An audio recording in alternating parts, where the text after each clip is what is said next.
Hi, everybody. This is Mark Bates, and this is the Rabbit Room Apologetics podcast. So let's get into it. So when we left last time, we had just finished with the sun and the moon being created, right? We're in Genesis 1. That was ending in 19. And we were talking a lot about how that gave us an actual day, right? Day and night that we can see. And there was a big difference between the darkness of night and the darkness that was presented in the first day, right? The first part of Genesis, where God said, "Let there be light," and then he separated the light from the darkness. And so now we have to understand, now we're moving into other things. We just created plants, right? And then we created the sun and the moon, okay, and the stars. We talked about what those meant. So now we're into the next section here. And God said, "Let the waters swarm with swarms of living creatures, and let birds fly above the earth across the expanse of the heavens."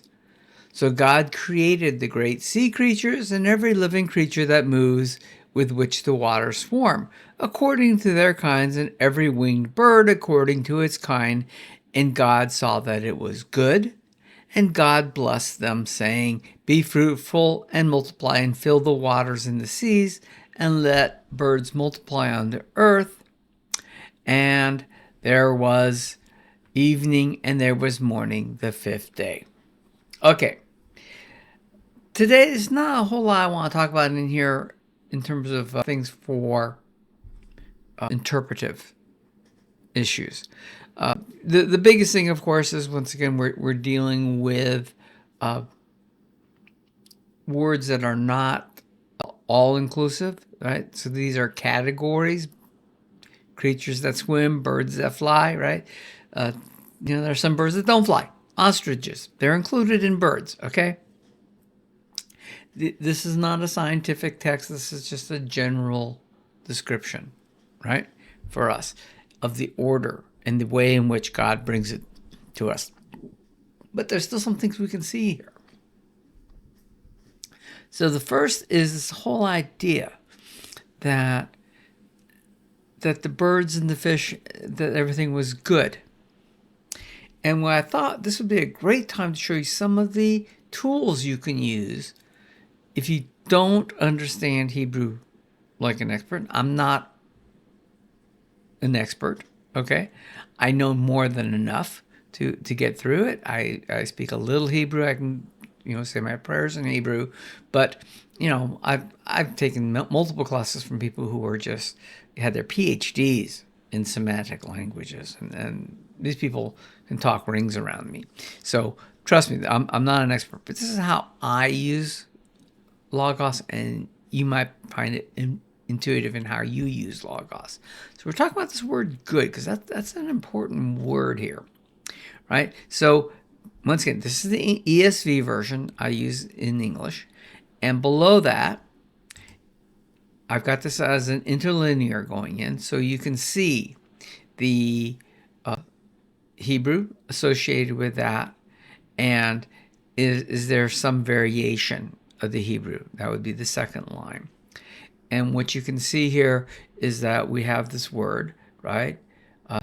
Tov, right? Good, or tob, right? Is the way it's, it doesn't have the v sound. It should be a b sound. So it's tob, right? And then what it tells you here, JMSA. Well, we go down here. It's a little bit more detailed. JMSA tells us that it's an adjective. It's masculine, it's singular, and it's absolute. So that tells us a little bit more about this word that we're looking at, right? So if there's any questions, because sometimes, if a word's an adjective or if it's a verb or if it's a noun, right, changes potentially what the meaning is and how we should interpret it, right? So we have all of that in here.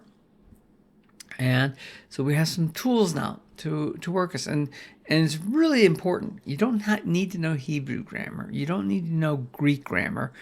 If you're an English speaker, you should know your English grammar, because you need to know what an adjective is. You need to know what a verb is. You need to know what a prepositional phrase is. These will all come back here, right, to help you. So if you're not very comfortable with that, start there. It helps making sure you understand the grammar in your own language. Okay? So we've got this word here that I want to focus in on. Now, there was a little note I had on here that I attached, and that note is right here. And it's from a Hebrew teacher that I followed, and he has this great little story about this guy he used to shuffle around. One of his jobs was to act as a driver in these pickups for old retired folk. And I can say old because I'm old, okay? And he talks about this. Now, why I put this here, though, was this little note he had here. God created the birds of the air and saw they were good. I wish some Bible translator would use a different word than good. What does that mean anyways? Right? And good is, good. What does good mean? In Hebrew, the word is tov, or tov, right? Which in its Semitic root has the idea of being in harmony or in tune, right? Now, that's how he's saying. Now, this guy's a Hebrew teacher. He's got several degrees in Hebrew. And I'm not going to argue with him. But let me tell you potentially where he sees this. Now, he sees this from the viewpoint of a Hebrew speaker, somebody who grew up speaking Hebrew. And that's a little bit different than sometimes you get when you are a student and you're trying to get into the grammatical stuff. So we have this here. We have a note here, which is the Strong's Hebrew. Now, let me make sure you're well aware of the fact that Strong's concordances are a wonderful tool because what they do, and I've got it right here,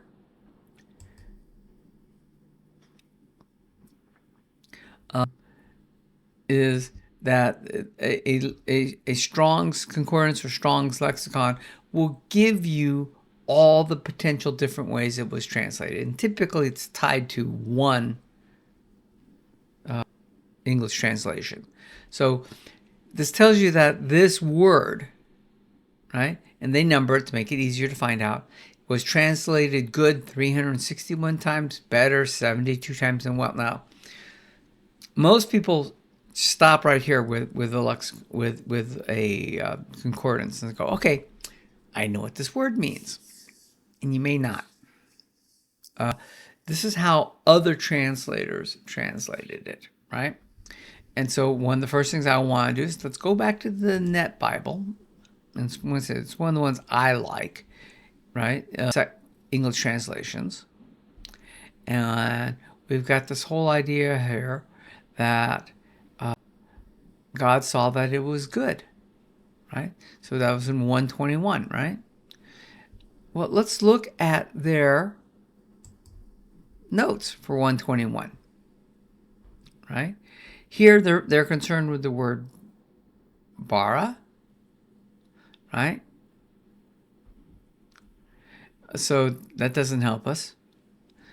And underscores that the creatures, even the great ones, are part of God's perfect creation. Okay, that's interesting. But he doesn't tell us about what they were dealing with in terms of the word good. Okay? That's something else you might want to look to, just to give you an idea, is, in this case, I'm using the Lexham, which is the version that comes with Logos, which is very good. Their Septuagint, which is a translation of the Hebrew into Greek, and this was very common, especially in the Second Temple period, the time of Christ. Most of the people speaking, and we can talk about why that is, were probably understanding the Bible in Greek, because once again, with the diaspora, Jews spread across the world.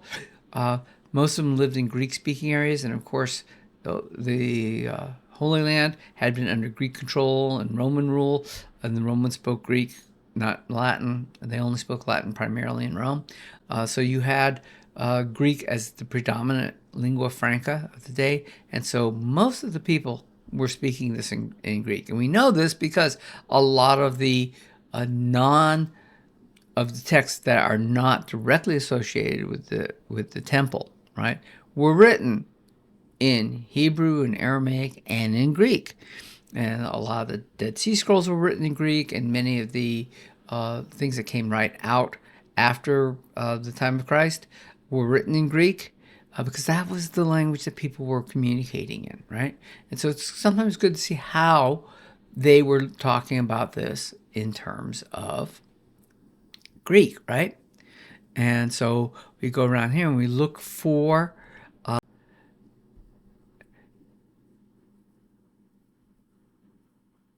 and every winged bird, feather against all respect, race and sea, look, and God saw that it was beautiful, good, and handsome.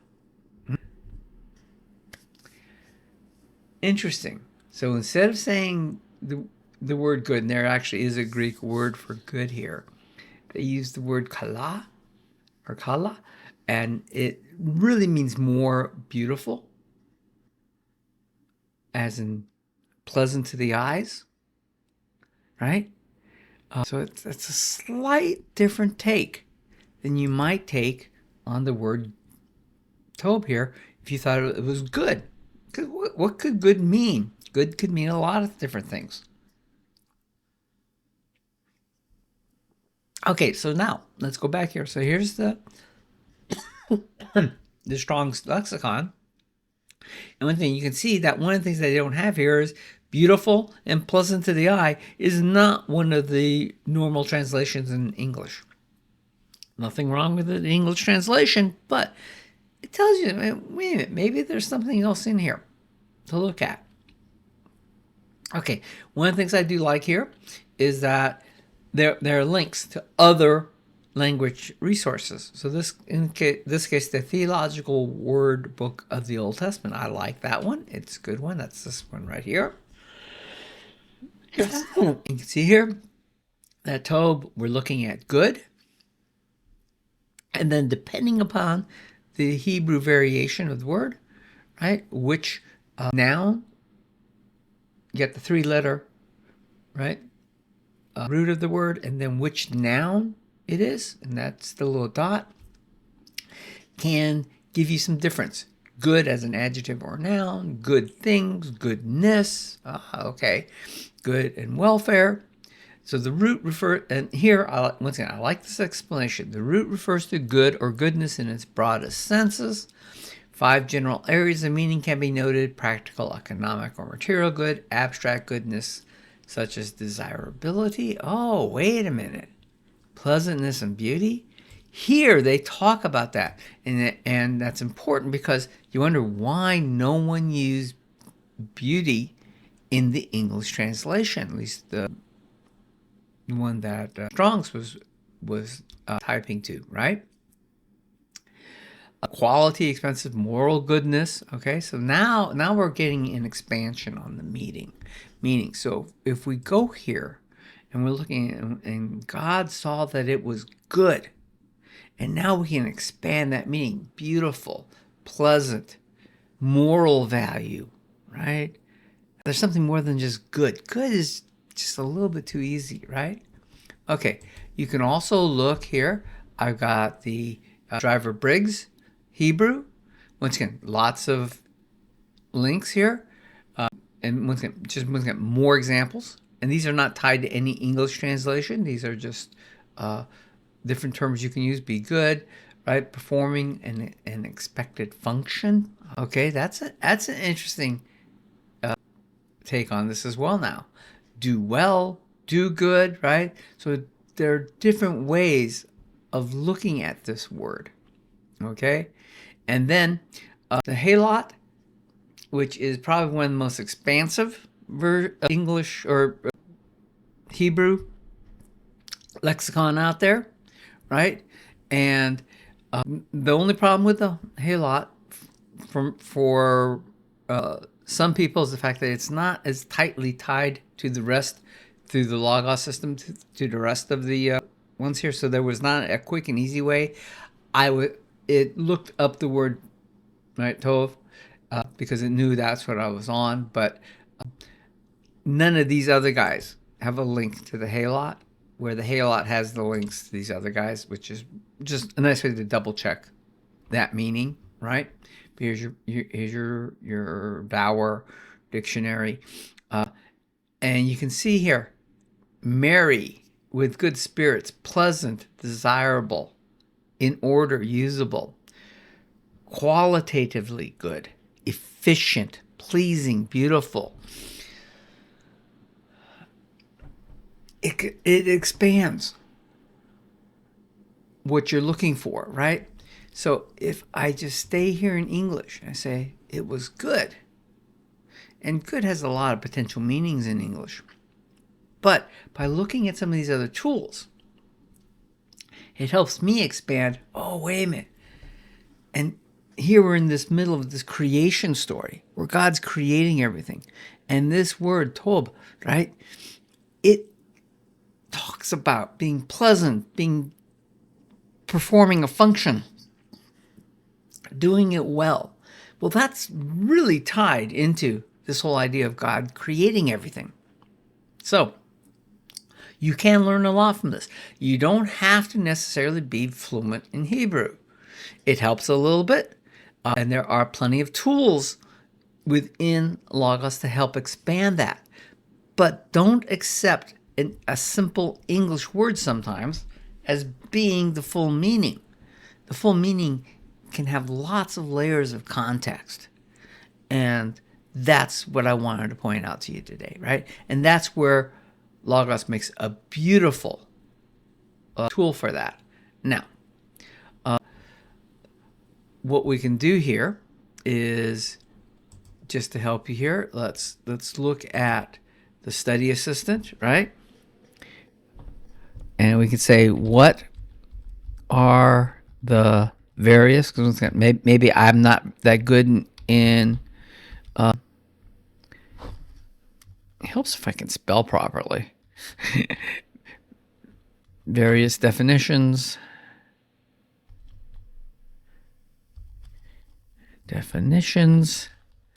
of good or tov. Example is Genesis. And this is where it really helps to be a little specific here. So I'm looking at Genesis 1:21, right? So let's go here, Genesis 1:21. So it has some place to reference that to, right?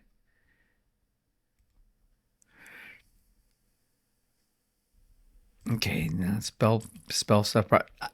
It understood what I meant, but it helps me if I spell properly. And let's look into that. And let's just see what it gives me. So without necessarily having to go in and look at all the lexicons and all of the other language references I have, if you have the new version of Logos, you can use it here, right? And it gives you really a fairly good answer here. It talks about the 8 distinct categories of meaning, right? Practical contexts, abstract values, reputation, loyalty. Talking about the 7 times it's used as God's creative work was good in every aspect, and so it expands what the aspect is. But here's an interesting point. Theologically, Tov is fundamentally about God himself. God is Tov and performs Tov. Right? God is good. God performs good. And this came from this book 5 here, listed, Church called Tov, Forming a Goodness Culture. And if you don't have that book, you can add it into you can buy it and add it into your Logos library if you want to reference it fully, which is one of the great things. I find a lot of books this way, and I add them to my library. That's up to your finances, obviously, but that helps a great deal. But if nothing else, just like if you looked it up in the library, you do have one here. So if you're working on papers from an academic standpoint, this is a citable reference here, right? So that's very good. And you're now using citable references in what you're talking about. So this helps a great deal, right? So you don't necessarily have to have all of the lexicons and other things that I have access to. I bought them years ago, and they just keep getting updated. This helps a great deal. So there's lots of ways of potentially using this depending on how deep you really want to get into the text. But for me, the fact that I know all the variations on the word tov, right? Good.